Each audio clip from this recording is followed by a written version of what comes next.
Welcome to Aunt Mazie's kitchen. We are in the season of Easter, and during this period, Jamaicans from home and abroad, and also our friends, like to serve Easter bun. I can tell you that in many homes, the stove is not lit. All that is served is slices of Easter bun with tasty cheese. That is a processed cheese. Today I'll share with you how to make a homemade Easter bun. I start by using some butter. I'm using 4 tablespoons of butter or margarine that has been melted. 4 tablespoons, the same as 1/4 cup. Butter improves on the flavor and the texture and the palatability of the bun. We'll use a bottle of stout. We have heated the stout, so we are pouring. See the steam coming here, man? And we have the release of flavor. The stout, yes. 1 bottle of stout. We are using a cup of wine. So we add the wine to this. And if you don't have any wine, don't you worry. You could use a cup of water. We're adding vanilla. I'm adding a 1/2 tablespoon of browning. But guess what? If you would like to get your bun a little darker color, feel free to use like double the amount. So you could use a tablespoon of the browning. Get this out of the way. What else do I add here? I'm adding some lime juice. Not a must, but it gives a lovely flavor. And if you didn't have lime, you could use some orange juice. You could also use rind of the lime or of the orange. I'm using a tablespoon of jam. Didn't have jam, feel free. You could use some marmalade. The marmalade gives a nice little tang along with the sweetness. I'm adding 1 cup of dark sugar.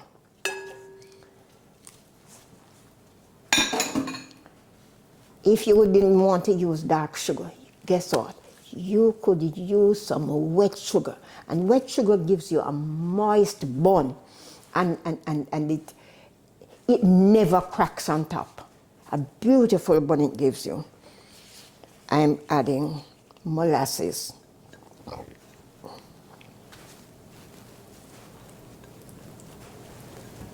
Scrape.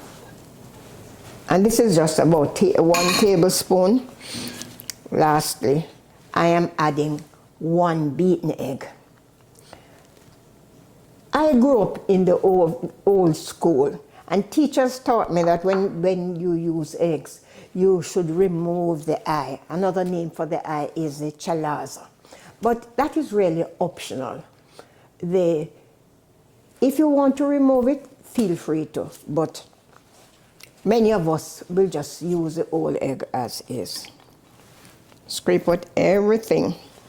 And so this helps to enrich the bun. And it also helps to improve on the texture. So when you bite on it, nice.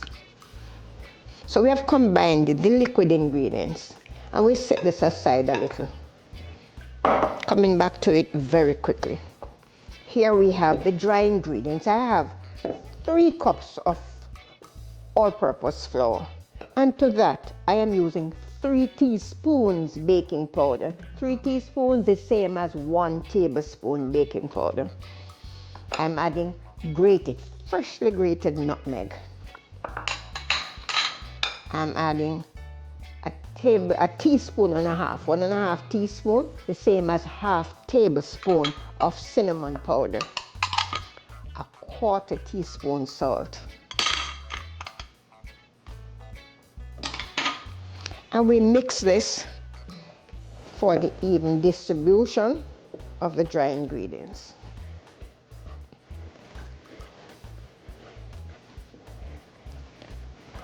And the last set of mix, the fruits. Here we are using I'm using raisins, and we soak the raisins ahead of time. If you use the raisins, the dry raisins in the mixture, I tell you, you are going to end up with a bun that is dry, and that is an undesirable feature. So you must always soak the raisins in a little wine, or even maybe a quarter cup of water. And we will know that if the raisins were not soaked enough, because guess what? As you slice the bun, the raisins will just drop out. I have some mixed peel here, and this is one of the items you learn to make as a 4-H club member. So you could use, if you didn't have any or didn't want to go buy, you could make at home. So you could use orange peel. You could actually rub the oranges on, say, a grater to get rid of that rind. And then you could cut them up, then you blanch them, dip in boiling water, and keep it there for a little while, and then in icy cold water to bring it. But you could boil them with a little sugar and with lime juice for flavor, and you'd get lovely. You could also use like pawpaw, green pawpaw that is, and that would give you a lovely product.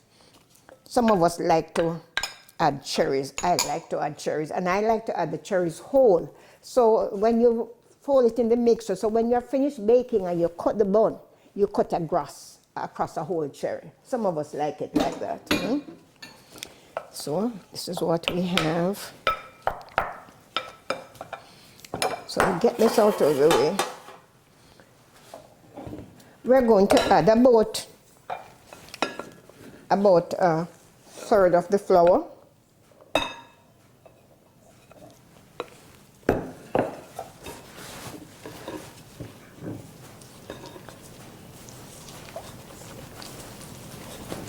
Then, and we fold it in. Then we add maybe a half of the fruits.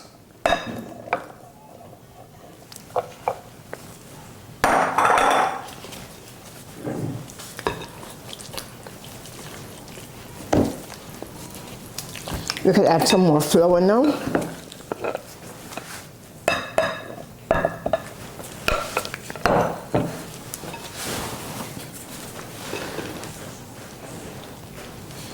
Cut and fold.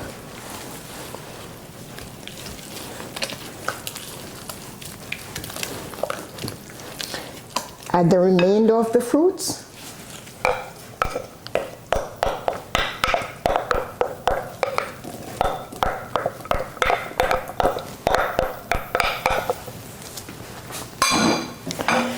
And the final portion of the flour.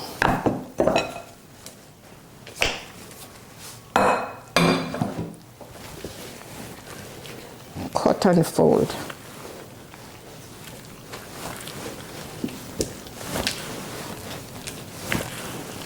You want to make sure all the dry ingredients are evenly mixed in. Wow. Ooh. I like the color we have achieved using a half tablespoon of browning to 3 cups of flour. See? Wow. And this is ready for baking. We are going to scrape this batter in a greased loaf pan, about 12 inches long by 4 inches. The pan should be greased. It should not be floured. If you flour the pan, when you are finished baking, the bakery product will absorb that flour mixture. And as it cools, it's going to get tough, and you're not going to be able to chew on it as you would desire.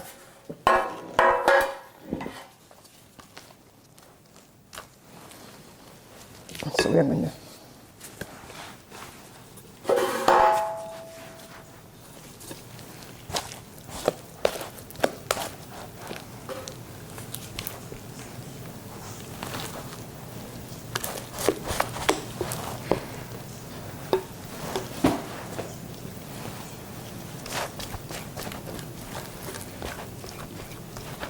now we want to get rid, ooh. And we would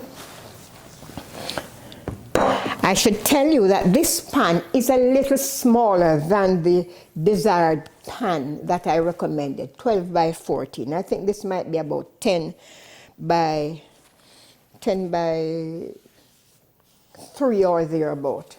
But we want to know that when you scrape the batter in the baking tin, it comes about 3/4 of the way up. The bun is now ready to be put to bake. We will bake in a preheated oven, 350 degrees Fahrenheit, and the bake time is just 1 hour.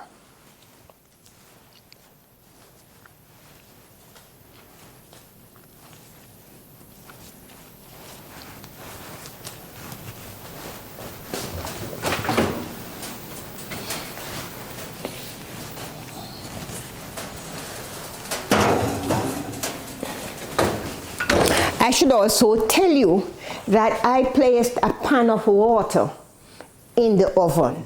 And we say that that controls oven temperature, it controls flash heat. And so sometimes, you know, the oven temperature is kind of irregular. That prevents all of this from happening. In 1 hour, the bun will be ready to be displayed. So while that is happening, I'm going to do the cleaning up. I went ahead, doubled the recipe, and baked 2 buns just for you. As soon as I was finished baking them, I glazed them with a little honey. I used a pastry brush and applied it. And it gives glazing creates a sheen and a nice succulence on the surface of the bun. These were allowed to cool. They were cooled on a cooling rack. But guess what? A cooling rack does not sit flat on the counter. It is about even 1/4 of an inch off the counter. So there's free air circulation. The buns are cool and ready to be sliced. Yes, I heard you saying it. Ready to be sliced. So I'm going to take one over here, and I'm going to, we want to do an evaluation, eh? We want to look at the texture of the bun.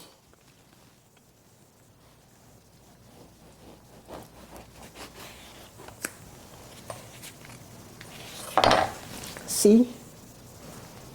Right.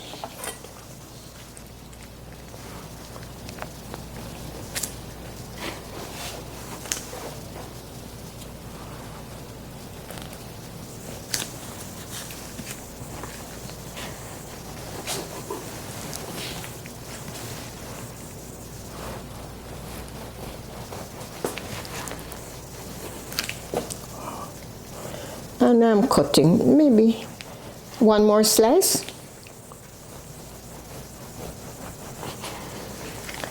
I'll return this.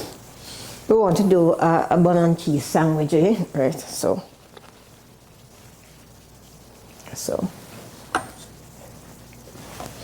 And then we serve the cheese on that.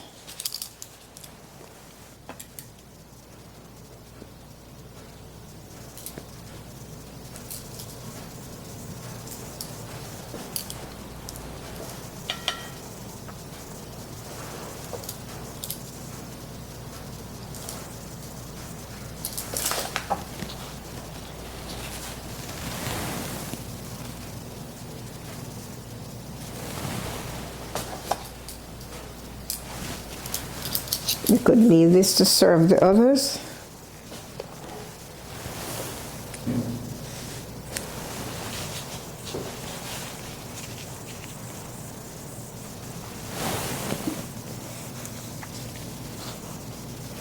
How about that?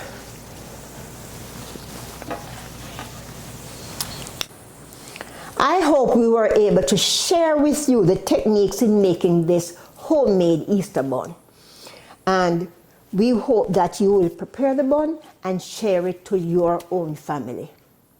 We invite you to like, share, comment, and subscribe to our program.